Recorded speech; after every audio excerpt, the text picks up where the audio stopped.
Good morning. आप सभी प्यारे बच्चों का बैंकॉन्स ऐप पर स्वागत है। आइए हम लोग चलते हैं आज के इस लेक्चर में, लेक्चर नंबर 3। जैसा कि हम सब जानते हैं कि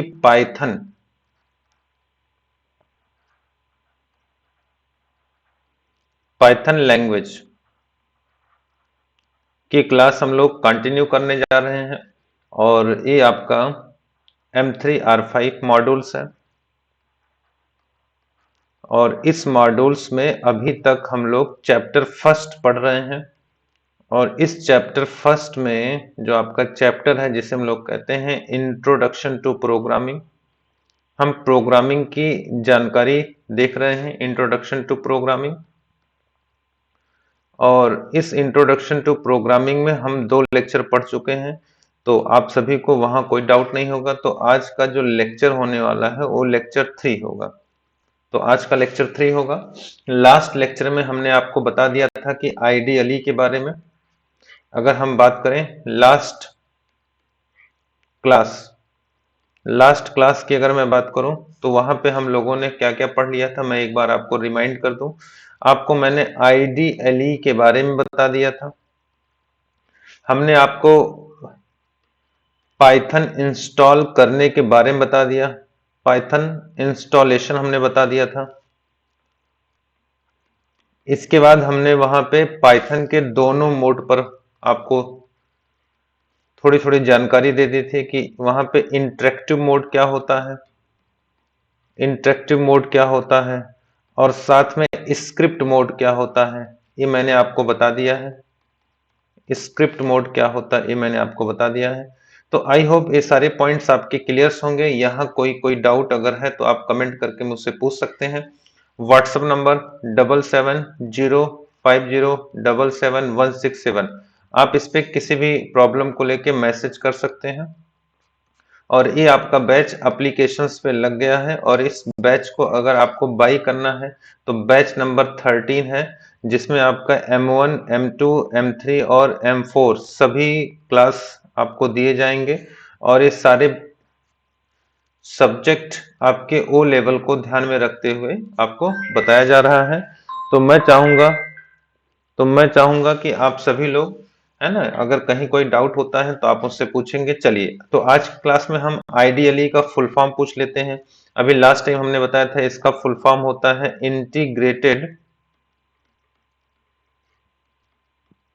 development integrated development of learning environment. ठीक है, ये मैंने आपको पढ़ाया है। बाकी इन सभी के बारे में मैंने बता दिया था कि इंटरेक्टिव मोड में आपको कमांड लिखना रहता है। डायरेक्ट आप कमांड लिखिए, कमांड डायरेक्ट लिखिए, कमांड को डायरेक्ट लिखेंगे और इसे हम सेव नहीं करते हैं। और ये तीन तीन ऑपरेटर होते हैं जहां हम कमांड लिखते हैं, इसी के आगे हम कमांड को डायरेक्ट लिख देते हैं। स्क्रिप्ट मोड में हमको सेव करना पड़ता है, सेव करने के बाद ही हम F5 प्रेस करके अपने प्रोग्राम को रन कराते हैं। तो ये सारी जानकारी हमने आपको बता भी दिया था। एक छोटा सा प्रोग्राम हमने हेलो वाला आपको दिखाया भी था। तो आज की जो क्लास होगी लेक्चर नंबर 3 में हम लोग चलते हैं। चलिए, लेक्चर नंबर 3, आज की जो क्लास है लेक्चर नंबर 3 पे हम मूव करेंगे। बाकी फर्स्ट और सेकंड क्लास आप एक बार अच्छे से वॉच कर लेना, देख लेना। अगर कोई डाउट होता है तो आप कमेंट करके हमसे पूछ सकते हो।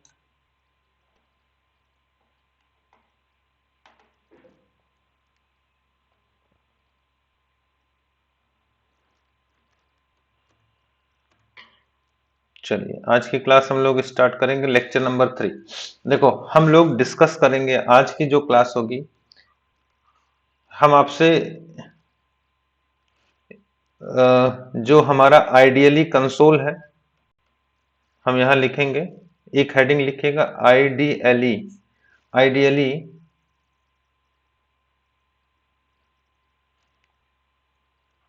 कंसोल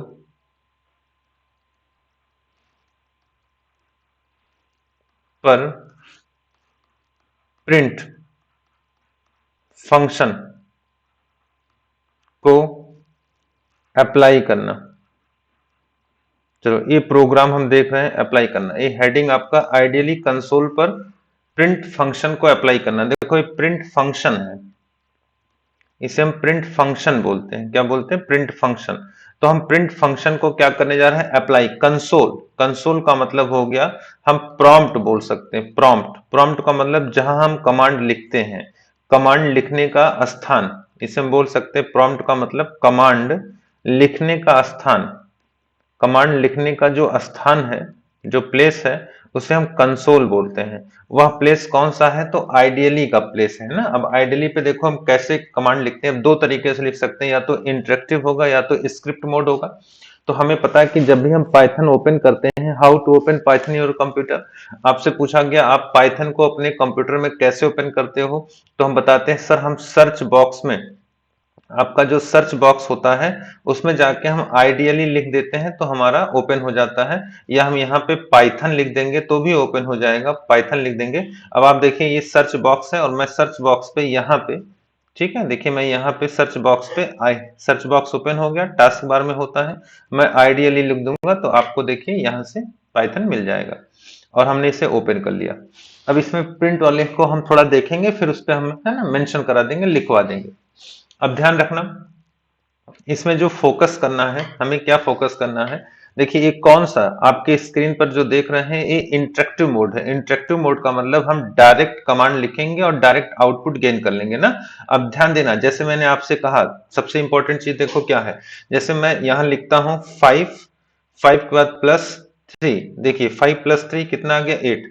तो आपने देखा कि हम इनपुट देते हैं और हमें आउटपुट मिल जाता है। अच्छा, इसे हम ऐसे भी दे सकते थे, देखिए हमने लिखा प्रिंट, प्रिंट के माध्यम से भी दे सकते थे।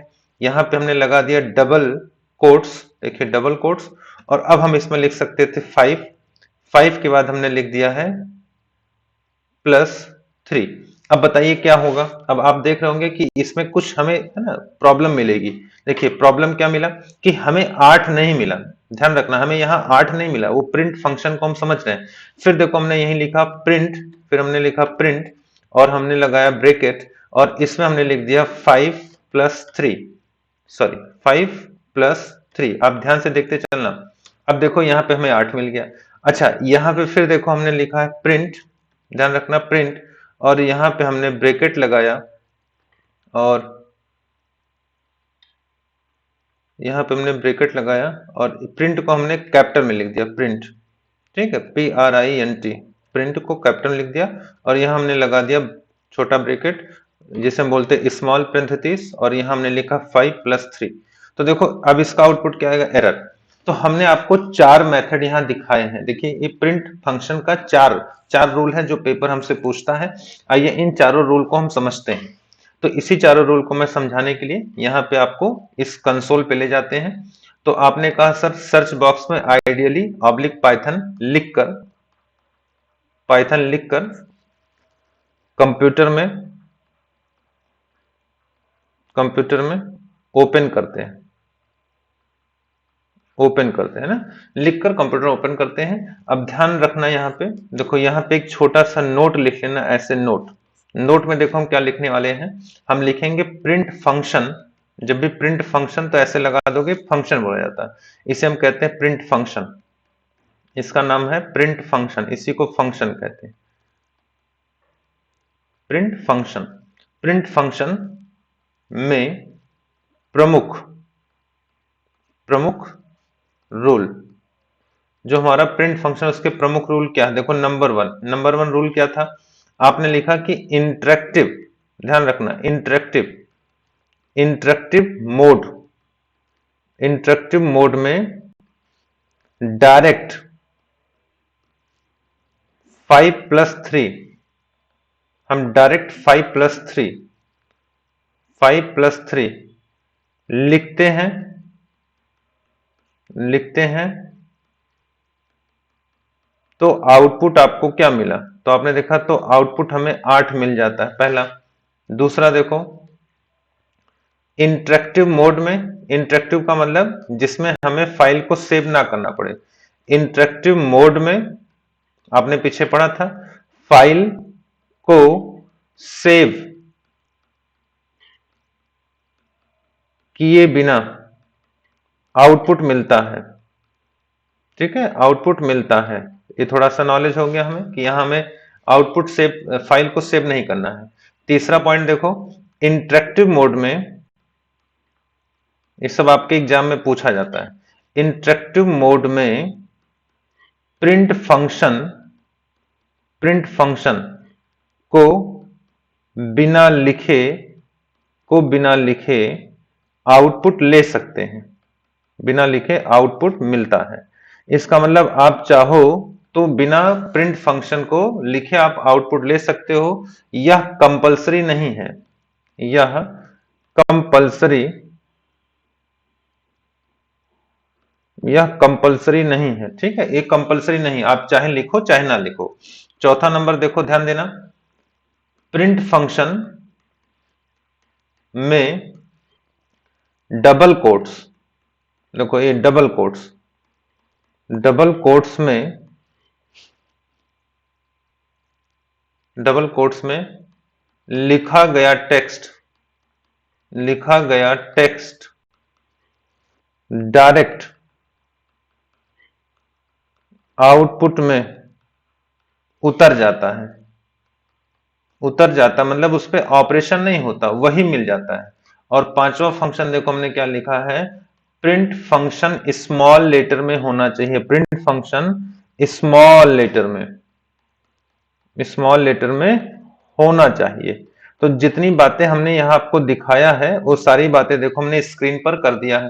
देखो सबसे पहले हमने क्या कहा है कि प्रिंट फंक्शन में इंटरेक्टिव मोड में डायरेक्ट, है ना, हम लोग क्या करते हैं 5+3, ये 5+3 लिखते हैं। देखो जैसे पहला था, आपने डायरेक्ट 5+3 लिखा और आपको आउटपुट डायरेक्ट 8 मिल गया।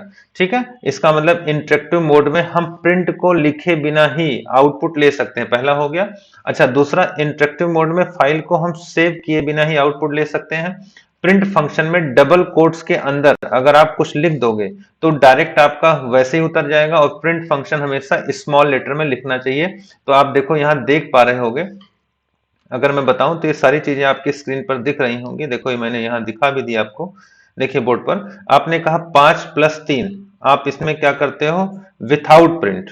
देखो, without print function, without print function, इसमें कोई भी प्रिंट फंक्शन नहीं लिखा गया, डायरेक्ट आपका आउटपुट आ गया, ये आउटपुट आ गया। ठीक है, यहां बोलते हैं हम कमांड लिखते हैं, इस पे हमने कमांड मेंशन किया है। अच्छा, फिर आपसे कहा गया सर जो प्रिंट फंक्शन होता है अगर डबल कोट्स लगा दिए, देखिए ये डबल कोट्स लगा दिए तो ये वैल्यू डायरेक्ट उतर जाएगा। ये टेक्स्ट, इसे टेक्स्ट मान लेता है, टेक्स्ट डायरेक्ट, इसे टेक्स्ट मान लेता है, टेक्स्ट डायरेक्ट उतर जाता है। इसका मतलब आपने देखा कि यहां हमारा कुछ भी आउटपुट नहीं आया, वही उतर गया। अच्छा, प्रिंट फंक्शन में अगर हम यहां प्रिंट लगा के लिखेंगे तो भी देखो हमारा 8 आ रहा है ना।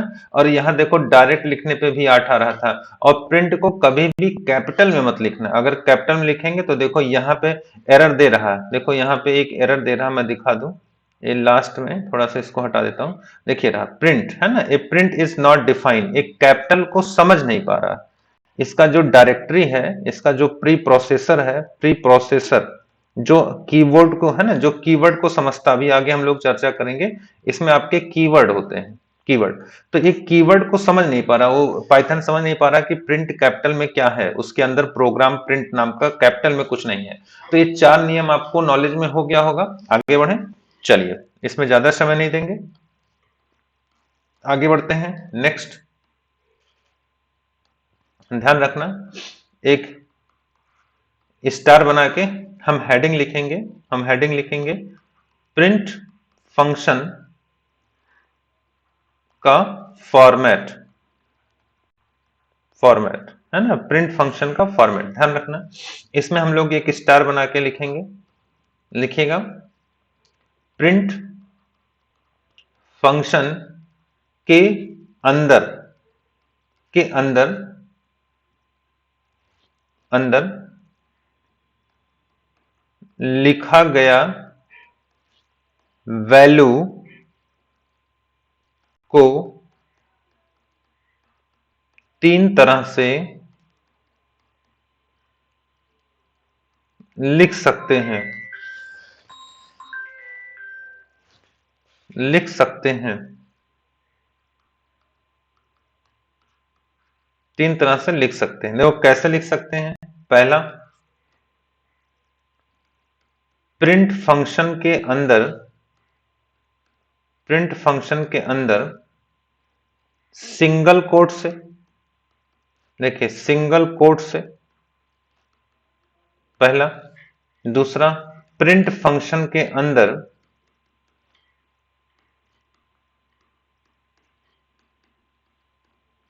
डबल कोट से, फिर तीसरा देखो, प्रिंट फंक्शन के अंदर ट्रिपल, ट्रिपल कोट से। कोट्स का मतलब जो कॉमा होता है ना ऊपर, कोट से। तो जब भी हम प्रिंट फंक्शन में लिखते हैं तो ये तीनों से लिख सकते हैं। देखो ऐसे, फॉर एग्जांपल इसे समझ लो, जैसे मैंने लिखा प्रिंट, ठीक। अब हम डबल कोट्स लगा सकते हैं, जैसे मैंने लिखा माई ITI, माई ITI डिग्री, या हमने लिखा माई ओ लेवल, बस माई ओ लेवल, ये डबल कोट्स। फिर देखो हमने लिखा प्रिंट, अब हमने क्या लिखा सिंगल कोट्स में, देखो माई ओ लेवल, ठीक, ये सिंगल कोट्स। फिर देखो मैंने लिखा प्रिंट, यहां मैंने लिखा माई, अब ट्रिपल कोट्स, देखो ट्रिपल कोट्स में क्या लिखा गया, माई ओ लेवल। अब इस तरीके से हम लिख सकते हैं ना। पर ध्यान रहे कि अगर हमने इधर डबल लगाया है, अगर इधर आपने डबल लगाया तो इधर भी डबल होना चाहिए। अगर इधर सिंगल लगा तो इधर सिंगल होना चाहिए, इधर ट्रिपल लगा तो इधर ट्रिपल होना चाहिए। इस चीज को मैं आपको दिखा दूं, इस पे भी प्रश्न बनते हैं, और कैसे बनते हैं आप देखिएगा एक बार, है ना। हम लोग इसे देखते हैं कैसे प्रश्न बनता है।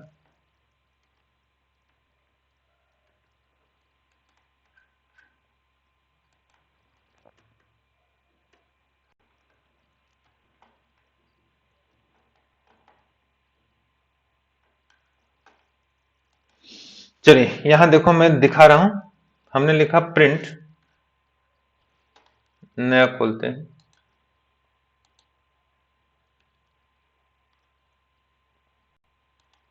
चलो मैं नया खोलता हूं यहाँ,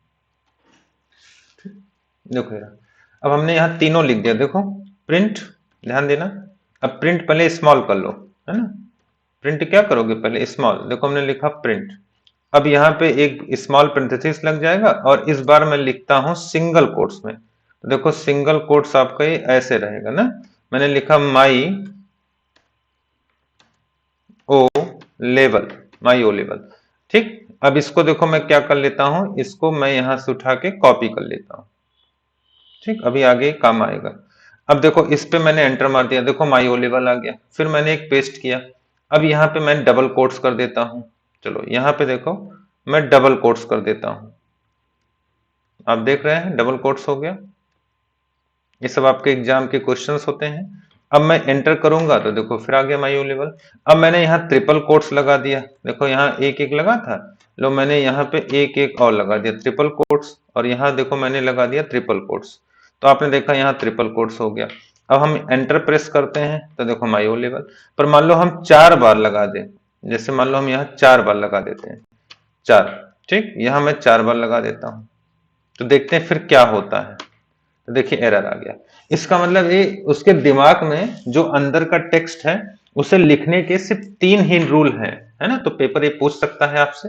तो जब भी आपसे पेपर पूछेगा तो आप बताओगे सर हमारे जो प्रिंट फंक्शन होता है, जो प्रिंट फंक्शन होता है, इसके अंदर जो हम वैल्यू लिखते हैं इसको वो टेक्स्ट मान लेता है। क्या मान लेता है, टेक्स्ट, या इसे हम स्ट्रिंग बोल देते हैं, टेक्स्ट ही या स्ट्रिंग। तो इस स्ट्रिंग को या तो सिंगल कोट्स में समझता है, या तो डबल कोट्स में समझता है, या तो उसे ट्रिपल कोट्स में समझता है। पर जैसे हम 4 कोट्स मारते हैं वो आउटपुट में हमको एरर दे देता है उठा के, है ना। क्या दे देता है, एरर। एक मिनट,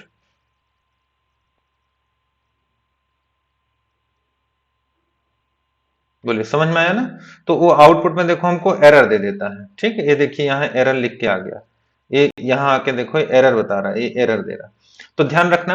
अच्छा एक चीज और है, अगर यहाँ पे सिंगल कोट्स दिए हो तो यहाँ सिंगल ही होना चाहिए। अगर यहाँ डबल कर दोगे तो भी एरर आ जाएगा। आइए इस पे एक उदाहरण हम देख लेते हैं, है ना। इस पे आप हम चेक कर लेते हैं क्या ऐसा होता है। तो चलो देखो हम यहाँ इसको प्रिंट करते हैं। चलो हमने इसको कॉपी कर लिया और हमने उठा के यहाँ प्रिंट कर दिया।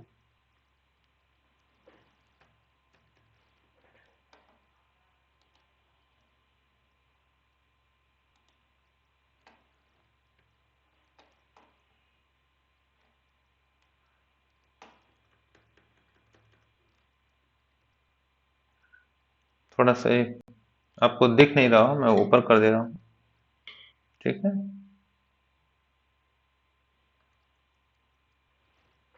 चलो मैं थोड़ा सा ऊपर कर दे रहा हूँ जिससे आपको दिखाई दे।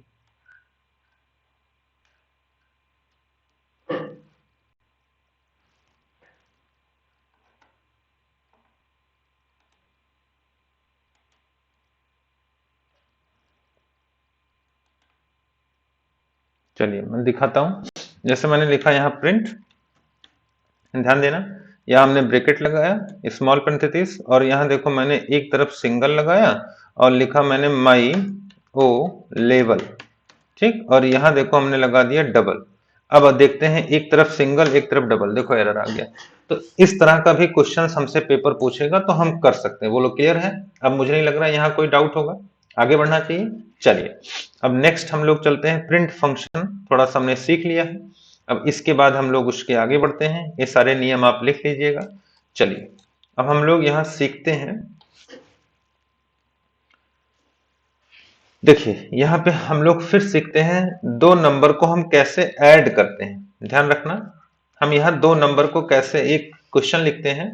देखिए एक प्रश्न लिखना, चलो एक क्वेश्चन लिखो, दो नंबर को ऐड करके आउटपुट शो करना। देखिए दो नंबर को ऐड करके, प्रोग्रामिंग का छोटा सा फंक्शन है, ऐड करके आउटपुट को शो करना, आउटपुट को शो करना, आउटपुट को शो करना, ठीक, शो करना है। अच्छा अब इसमें देखो दो नंबर को ऐड करना है। अब यहाँ पे दरअसल ना ये मैंने क्यों बताया है, क्योंकि इसमें कॉन्सेप्ट ऑफ वेरिएबल आ रहा है, इसमें हमें वेरिएबल उठाना पड़ेगा। अभी आगे हम लोग चर्चा करेंगे वेरिएबल क्या होता है, तो कंफ्यूज मत होना। वेरिएबल का मतलब क्या होता है जानते हो? वेरिएबल जो होता है एक नेम स्पेस होता है। अगर किसी ने पूछा सर वेरिएबल क्या होता है, तो हम बता सकते हैं कि जो वेरिएबल होता है, वेरिएबल एक नेम स्पेस होता है। नेम स्पेस, इसका मतलब ये एक नेम है ना। ये हमारे पाइथन में या हमारे जो है प्रोग्राम में एक नेम स्पेस होता है। क्या होता है? Name space. अच्छा ये क्या करता है? जो ऑब्जेक्ट को पॉइंट करता है, जो ऑब्जेक्ट को, जो ऑब्जेक्ट को पॉइंट करता है ना। अब ऐसे समझो, जैसे मैंने आपसे एक सवाल पूछा है, सभी से बताना। जैसे मैंने कहा आप हो, है ना, मान लो आपका नाम राम है, आपका नाम देखो राम है, तो राम एक क्या है? तो राम जो एक है, राम एक ऑब्जेक्ट है। पर चूंकि राम है तो राम कहीं रहता होगा, राम रहता है, कहाँ रहता है? तो आप बोलते हो सर राम घर में रहता है। तो घर जो है, ये घर आपका एक वेरिएबल है। ऐसे समझना, घर एक आपका क्या है? वेरिएबल। इसमें एक ऑब्जेक्ट रहता है जिसका नाम राम है, तो घर के अंदर राम रहता है, तो इसी को कहते हैं वेरिएबल। वेरिएबल एक नेम स्पेस है, जैसे मैंने कहा घर, घर एक नेम स्पेस, उसमें राम रहता है। तो वेरिएबल एक नेम स्पेस है जो ऑब्जेक्ट को पॉइंट करता है। ऑब्जेक्ट जैसे आपने कहा राम है, समझने के लिए मैंने बताया है। अब इसको ऐसे समझ सकते हैं, देखना ध्यान से। जैसे मैंने कहा हमारे कंप्यूटर में, जैसे हमारे कंप्यूटर में मेमोरी होता है, तो कंप्यूटर में मेमोरी है। जैसे एक मेमोरी हमने कह दिया एचडीडी है, एचडीडी जान रहे हैं आप? हार्ड डिस्क ड्राइव, समझिएगा थोड़ा दिमाग से, हार्ड डिस्क ड्राइव। तो अब चूंकि हार्ड डिस्क ड्राइव, जैसे आपने कहा सर 1 टीबी की हार्ड डिस्क है, 1 टीबी, टीबी का मतलब टेराबाइट। तो अब जब 1 टीबी का टेराबाइट है तो ये बहुत बड़ी मेमोरी होगी। आपने कही इतनी बड़ी मेमोरी है, पर अब इसमें हम छोटा सा कोई ऑब्जेक्ट छोड़ रहे हैं। जैसे हम चाहते हैं कि हम इसमें एक छोटा सा ऑब्जेक्ट छोड़ दें। अब ऑब्जेक्ट में जैसे मान लो हम चाहते हैं कि हम इसमें पांच, पांच एक ऑब्जेक्ट है, हम चाहते हैं इस पांच को हम ले जाके इसमें सेव करें। अब चूंकि सेव करेंगे तो ये बहुत बड़ी मेमोरी है, तो अब हम 5 को है ना एक रिलेशन दे देंगे, किससे, वेरिएबल से। जैसे हम दे देंगे a बराबर 5, हमने कहा 5 जाए पर कहाँ जाए, a में। तो अब जो a होगा, a से पहचाना जाएगा कि यहाँ 5 है, तो इसको लिंक करा देंगे a से, है ना, इसे कहते हैं बाइंडिंग कराना, बाइंडिंग कर देंगे, इसकी बाइंडिंग कर देंगे ए से। तो ए जो होगा, ए वेरिएबल हो जाएगा, और जो 5 है ये ऑब्जेक्ट हो जाएगा। तो ध्यान रखना, ये कहानी अभी आगे हम लोग और अच्छे से पढ़ेंगे, तो यहां बहुत घबराने की आवश्यकता नहीं है। ठीक है, कंफर्म हुआ? बोलो, आगे बढ़ना चाहिए। चलिए अब हम लोग देखेंगे वेरिएबल के रूल, हम आगे पढ़ेंगे वेरिएबल कैसे बनते हैं, कितने प्रकार के होते हैं, इस पे पूरा एक आपका चैप्टर ही है जिसमें आपने पढ़ा होगा। अभी एक चैप्टर हम आगे पढ़ेंगे, operator, expression and Python statement, है ना, वहां जाके हम अच्छे से पढ़ेंगे। तो इस चैप्टर में हम यहाँ नहीं पढ़ेंगे, एक चैप्टर ही हमारा अलग से है, वहां पढ़ेंगे। तो आइए अभी फिलहाल हम लोग इसको फोकस कर रहे थे, दो नंबर को ऐड करके आउटपुट शो करना, है ना। तो जब दो नंबर को आप ऐड करोगे तो कैसे ऐड करेंगे, with the help of variable. आपने कहा सर हम दो नंबर को ऐड करके, दो नंबर को ऐड करके आउटपुट शो करना, यही हमारा कॉन्सेप्ट है। तो एक कैसे ऐड होगा, तो हम बोलेंगे इसका जो आंसर होगा, इसमें हम ऐड करते हैं with help of variable, with help of, with help of variable, है ना। बिना वेरिएबल की मदद से नहीं हो पाएगा। तो हम इसका वेरिएबल कैसे डिसाइड करते हैं, आइए देखते हैं। तो जैसे मान लेते हैं इसका जो प्रोग्राम होगा, इसका प्रोग्राम कैसे लिखा जाएगा, मेरे साथ आप समझिएगा, इसका प्रोग्राम कैसे लिखा जाएगा। हम एक वेरिएबल लेंगे नम नाम का, नंबर वन, मान लो नम वन, ऐसे हमने लिया नम वन, है ना, नम वन 10 हो गया। फिर हमने एक लिया नम टू, फिर हमने लिया एक वेरिएबल नम टू, ये आपका हो गया 20। ठीक है, अब दो नंबर ले लिया। फिर अब चूंकि ऐड करना है, तो जब ऐड करेंगे वो कहीं जाएगा ना, तो वो कहां जाएगा, एक वेरिएबल और लेंगे सम। तो उस सम में हम इसको एंटर कर देंगे, क्या एंटर कर देंगे भैया, num one plus num to.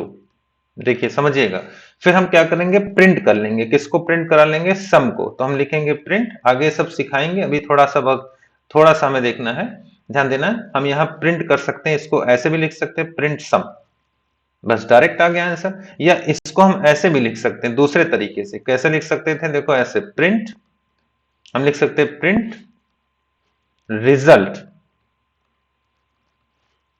Equal to, यहां कॉमा, सम, हम ऐसे भी लिख सकते थे। बोलिए कंफर्म हुआ? तो अब ये प्रोग्राम हम देखते हैं, इसी प्रोग्राम को हम चलिए वहां करके देखते हैं। तो जब दो नंबर को ऐड करना होगा, तो देखो यहाँ पे हमने क्या क्या लिया, यहाँ हमने वेरिएबल लिया।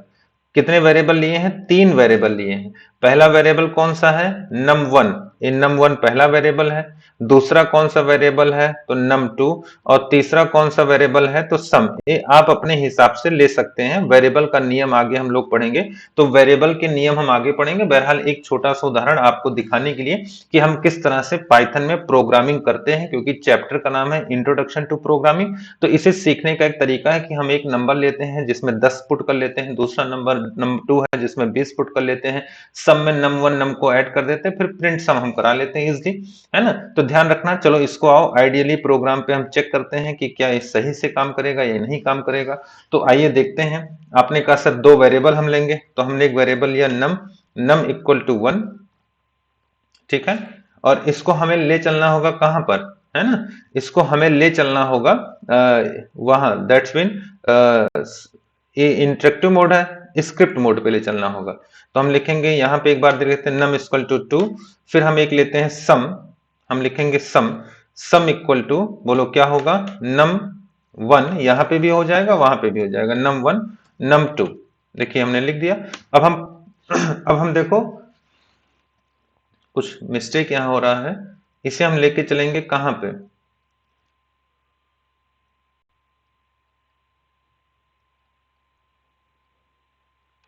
ओह सॉरी, ये नम वन नहीं लिए थे ना यहाँ पे, फिर से मैं लेता हूं, चलिए फिर से मैं आइडियली ओपन करता हूं दोबारा आपके साथ, पहले इसी पे काम करेंगे फिर आगे चलेंगे। दोनों पे कर सकते हो, इंटरेक्टिव पे भी और स्क्रिप्ट पे भी। तो चलो हमने num1 इक्वल टू 10, फिर हमने लिया num2 इक्वल टू 20, फिर हमने क्या किया, एक सम नाम का वेरिएबल लेंगे, सम इक्वल टू हम लिखेंगे num1 प्लस num2। ठीक है। अब चूंकि हम सम को प्रिंट करना चाहते हैं तो हम लिख देंगे प्रिंट, देखो लिख देंगे प्रिंट, और प्रिंट में क्या लिख देंगे, डायरेक्ट सम लिख देंगे, SUM सम। और अब एंटर मारेंगे तो रिजल्ट आ जाएगा, देखो 30 आ गया कि नहीं। तो एक प्रोग्राम हमने दिखाया आपको इस तरीके से ना।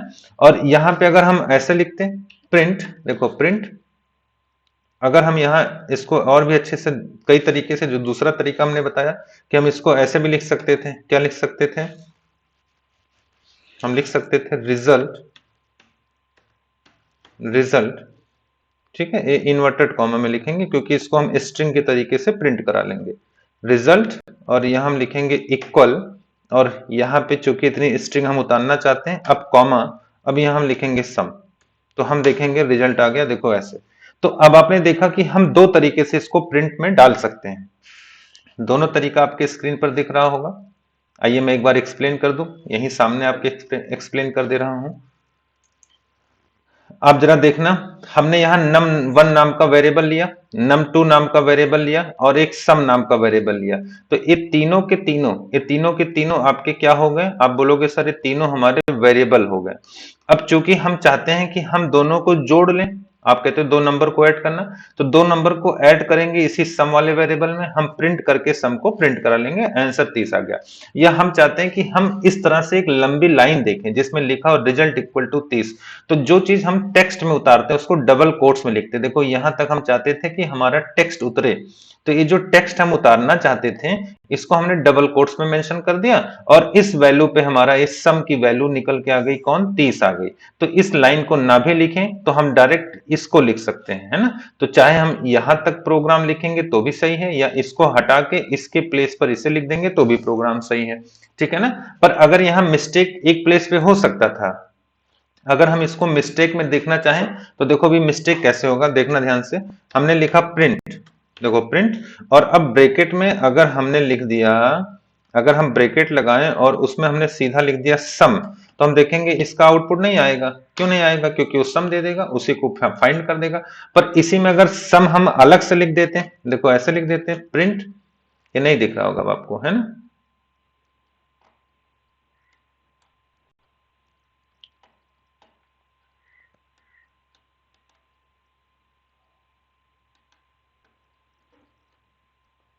चलिए, ये आपको दिख नहीं रहा होगा,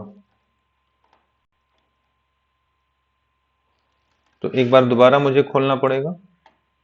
आइडियली मैं दोबारा खोल रहा हूं। देखो अगर मैं ऐसे लिखता num1 equal to 10, num2 equal to 20, फिर हमने लिखा sum equal to num1 plus num2, ठीक है।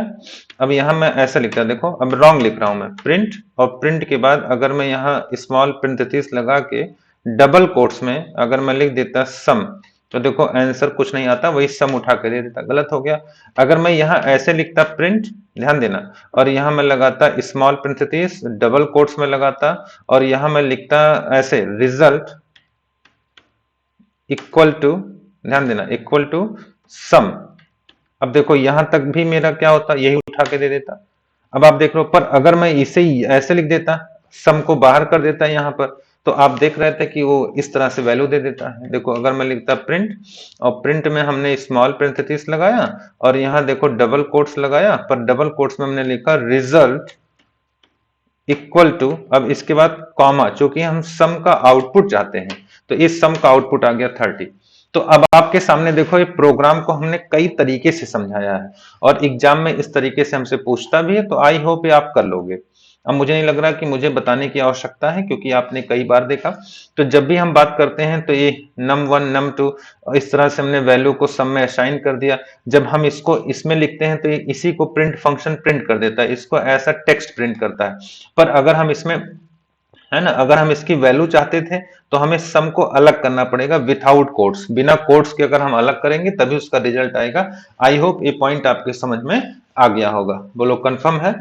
तो चलो यहां तक की चीजें अगर हम समझ लिए हैं तो अब एक लेक्चर और मैं लूंगा इसमें, जो आपका कल के डेट में होगा, जिसमें हम लोग बेसिक मॉडल ऑफ कंप्यूटेशन पढ़ेंगे।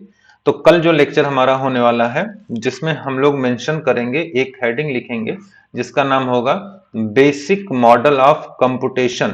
बेसिक मॉडल ऑफ कंप्यूटेशन, इस चीज को हम लोग डिस्कस करने वाले हैं कल की क्लास में, लेक्चर नंबर 4 में। तो आज के लिए बस इतना ही है। Okay, thank you.